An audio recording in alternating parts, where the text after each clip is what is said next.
Salve galera, muito boa noite, mais um vídeo aqui do canal Brown e Fogo, muito bom dia para quem estiver acompanhando nesta quinta-feira, dia de jogo do Botafogo, dia de Botafogo e Capital, né, pela Copa do Brasil em Brasília, tá legal? Vamos falar aqui um pouquinho sobre essa situação, e lembrando, o último jogo do Botafogo antes da partida decisiva contra a Laú pela Libertadores. Se inscreve aqui no canal, deixa seu like, ativa o sininho para você não perder nenhuma novidade.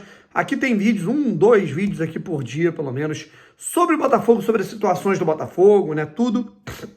A gente teve, né, uma notícia muito ruim, né, referente ao Wendel, né, e que muito desrespeito, né, eu acho que essa situação que rolou com o Wendel, apesar, né, do Botafogo ter sido muito claro na nota oficial que é uma situação que foge da alçada do Botafogo, ela sim atesta e ela sim, né, tem a ver, ela simboliza, melhor dizendo, toda essa falta de planejamento do Botafogo, planejamento tenebroso do Botafogo para toda essa temporada, né? E não é nem que é, na verdade, um planejamento bom e ruim, né? A gente não teve, a verdade é essa. Bom, continuando até sobre o Wendel, a gente vai falar aqui um pouquinho sobre essa situação do Elinho, sobre jogadores relacionados, sobre a janela de transferências extra de junho. Enfim, primeiro de tudo, né, que a gente quer, né, conversar aqui, eu vi algumas pessoas comentando no meu post, no meu último vídeo do Wendel, e eu tive a constatação de que 80% das pessoas que comentam o vídeo, principalmente imediato, elas não assistem o conteúdo. Não assistem, né? Mas por que... E o Luiz Henrique, e o Arthur? Eu falei no vídeo, né? Mas você tá passando pano. Aí eu fui, teve um cara que ele botou, o Brown não tem mais pano para passar. Aí eu fui, aí ele disse que eu tinha que falar do planejamento e tudo mais. Aí eu fui lá e marquei a minutagem do vídeo, né? Assista o vídeo do minuto, do segundo, né? 5 minutos e 30 segundos até 6h40, que é quando eu falo sobre isso. O cara ficou com tanta vergonha que ele apagou o comentário, ele apagou o próprio comentário, que ele percebeu que ele, né, é infundada a crítica. Mas enfim, já tô acostumado, né? Quando o Botafogo entra em crise, quando o Botafogo faz alguma besteira, a vidraça, né, vira a gente, vira eu, Fabiano, Medeiros, né? Como se a gente tivesse alguma culpa de alguma coisa, mas eu desisti de entender. Fato é que essa situação do Wendel, cara, independente da nota oficial do Botafogo, que foi o que eu fiz no meu último vídeo, eu expliquei a nota, ponto, eu não dei opinião.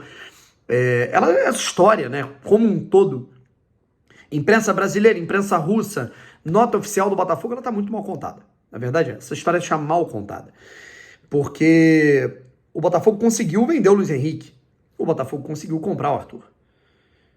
Se o Botafogo conseguiu comprar o Arthur, como é que não vai conseguir comprar o Wendel? Né? Arrochou a situação ali das sanções, Estados Unidos, Rússia, ok. Mas aí tem essa situação do pagamento do Arthur, né? A gente teve um portal lá da Rússia informando que o pagamento referente ao Arthur já foi feito. Então, assim, acho que vale, óbvio, né, a gente apurar melhor o que está acontecendo, certo? Antes de colocar tudo só na sanção, beleza? Mas, enfim, né, o que se tem nesse momento, né, é um Botafogo assinando um pré-contrato com ele e não conseguindo formalizar esse contrato porque o Botafogo, pelas questões de transferência ali, Rússia, América do Norte, o John Textor não pode realizar essa operação. Essa é a explicação do Botafogo, essa não é a minha opinião, essa não é, enfim, né, deixando claro. Sobre essa situação que envolve o Elinho, o Botafogo fazer sondagem ao Elinho, essa é uma notícia que a gente já deu aqui no canal Brown e Fogo em março, tá? Se você acompanha o Brown e Fogo há mais tempo, você vai lembrar que a gente já tinha falado do Elinho aqui, né, que era um jogador que já estava no scout do Botafogo desde o ano passado, tá? Mas aí acabou que ele foi vendido pro Toluca, ele acabou de fazer uma transferência, não fazia sentido, agora ele parece que não tá tendo espaço por lá, é muito bom jogador. Mas eu acho que essa notícia ter saído agora, né, pode ser uma cortina de fumaça. Vamos parar de falar da situação do Wendel, né? Janela de junho.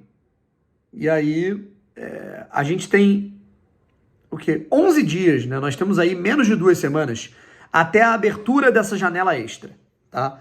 O que acontece? Geralmente nós temos a janela de verão, que ela abre ali entre janeiro e março, E a janela de inverno, que ela abre do dia 1º de julho ao dia 2 de setembro. Beleza? Essas janelas continuam, né? Uma já passou, outra vai vir. Só que como é ano de Copa do Mundo de clubes, os clubes brasileiros, né, eles vão ter a oportunidade de contratar do dia 1º de junho, inscrever jogadores, que seja, do dia 1º de junho ao dia 10 de junho. Serão 10 dias em que o Botafogo vai ter a oportunidade de comprar, pegar por empréstimo, contratar, né, inscrever novos jogadores, até visando a Copa do Mundo de clubes. Muito em cima da hora, é um período curto.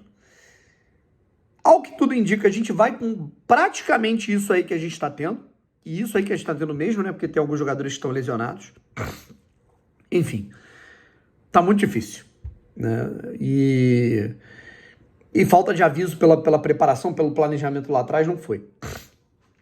Uma galera caiu nessa, o ano começa em abril. Não, o ano não começa em abril. Concordo em cagar pro Carioca? Concordo totalmente. Mas antes do Carioca a gente tinha Recopa, a gente tinha Supercopa e a gente tinha uma pré-temporada, né? A gente tinha um planejamento, né, para seguir. Nós não fizemos esse planejamento. O nosso técnico era um cara que entregava colete, que era o Leiria. O Botafogo demorou meses para contratar um treinador.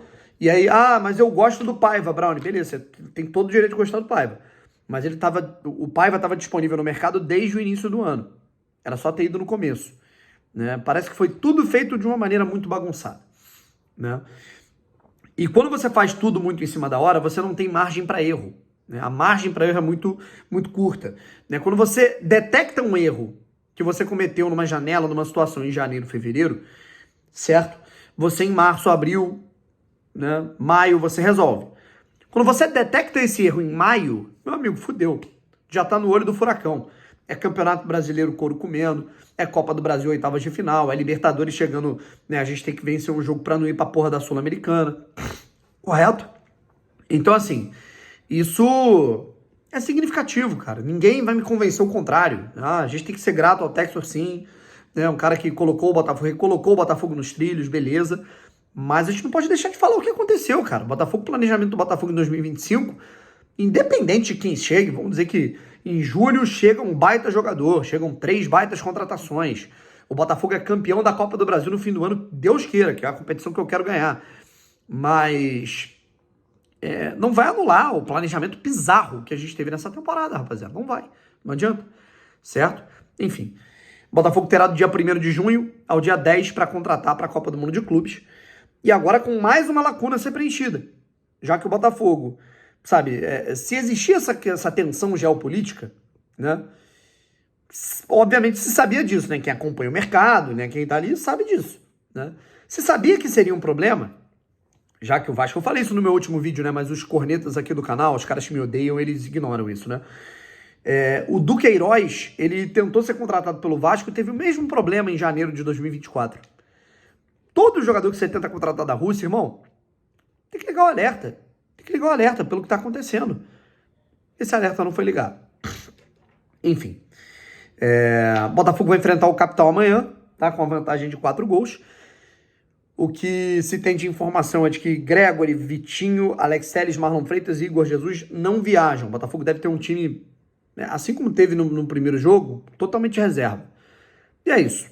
Se concentrar, descansar no fim de semana para encarar a Universidade de Chile. O Botafogo tem que, assim, eu acho que é praticamente impossível o Botafogo passar de fase na Copa do Mundo de Clubes. O Botafogo tem que jogar pela sua honra, pela sua dignidade, pela sua imagem, certo? E aí, meu amigo, em agosto a gente vê o que o Botafogo pode arrumar na Libertadores e na Copa do Brasil, que no Brasileiro já viu, né?